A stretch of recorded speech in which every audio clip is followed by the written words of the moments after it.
All right, the City of Ohm is happening on June 3rd. We're looking forward to that, and it is a yoga festival, second annual one as well. With us right now, we have the organizer, the creator of the City of Ohm, Emma Sabourin is with us. Hi, how are you? I'm great, thank you. Are you all smiling and happy like this just because you're a yoga enthusiast? Yes. Is this what it does to you? Probably. Yeah, because even this guy's all smiling and happy. Phil Landel, who is one of the teachers as well.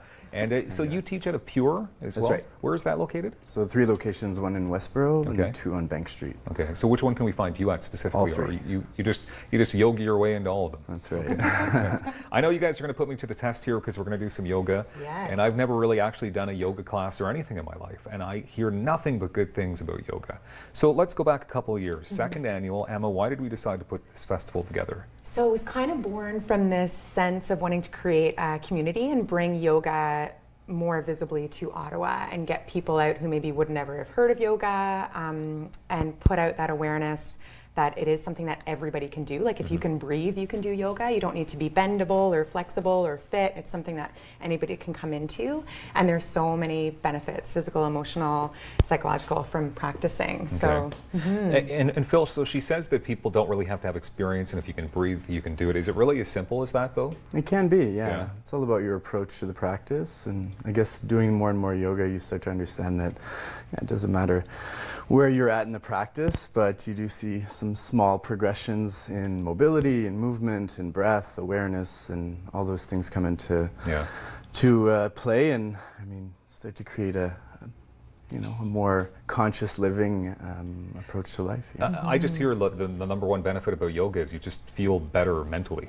For some reason, like it just really clears your mind.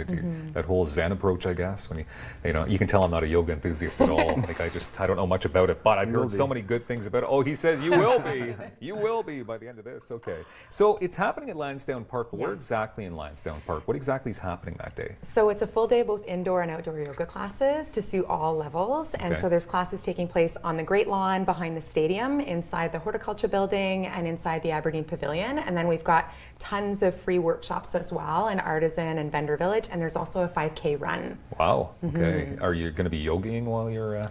That's not. I'm going to try. But while you're running, can you no, but you know what? People will do it like a nice, relaxed, fun 5K, and then do yoga before and after. I get you. To sort of warm up or cool down. Is that it? Absolutely. Okay. So we'll get into more details, but I don't want to run out of time here. I want to make sure that we get doing some yoga moves, so people at home can actually see how simple this actually is, right? Okay. So Phil, who's gonna instruct me? I mean, you've got the outfit on, right? So, okay, so here we go. Yeah, I mean, show me what would be like the easiest or beginner yoga move, I guess. So the beginner yoga move. So I'm teaching an arm balancing practice. So that doesn't sound like a beginner move at all. It can be. Again, it's always towards the approach to the practice. We break it down and we see where we encounter fear, and then where we encounter fear, we try to find that place and just kind of sit with it. And then over time, fear changes into excitement. You're going to watch me encounter fear on live television. Okay. Yeah, so we can break it down very simply. You can come onto your knees. Okay. And come into a table pose. So this would be a good basic pose to learn. Hands underneath your shoulders.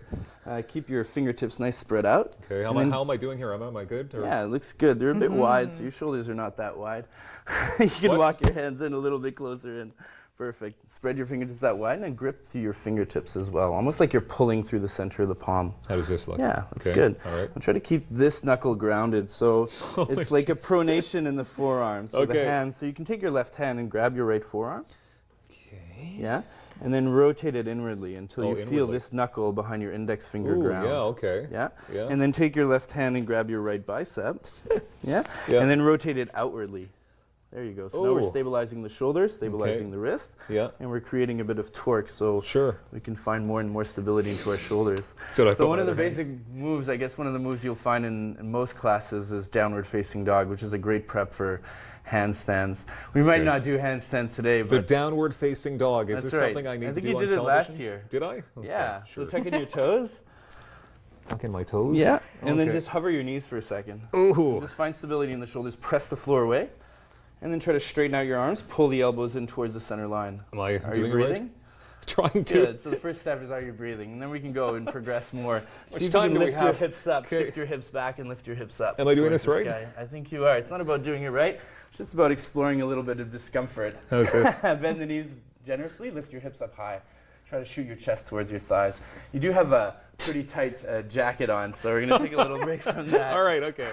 Whew. Okay, you know what? I don't want to run out of time here. Not that I don't want to do like a lot more, but we only have like about a minute left, right? So I just want to make sure that, and plus I don't want to do any more. So, but that really is a workout, though. I mean, you can totally feel like almost all. Was the view terrible there, It was by the way? beautiful. Like, was it okay? 'Cause I'm not sure how much I showed there.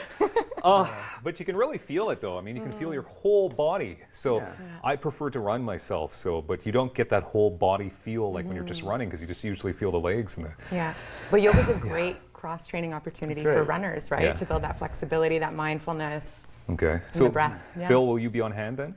Obviously, you'll be on hand. Yeah, at- I'll be teaching Yeah, at he 12:30, but I'll be there throughout the festival. after the festival, yeah. putting people through that Exactly. just that. in the best possible way. So, Emma, how can people get tickets to this event? Yeah, so if you go to cityofohm.com, all the information is there. Again, there's lots of free stuff, so for anyone who wants to just come out and check it out, there's that opportunity. Festival wristbands are $49.50, and that gets you access to absolutely everything.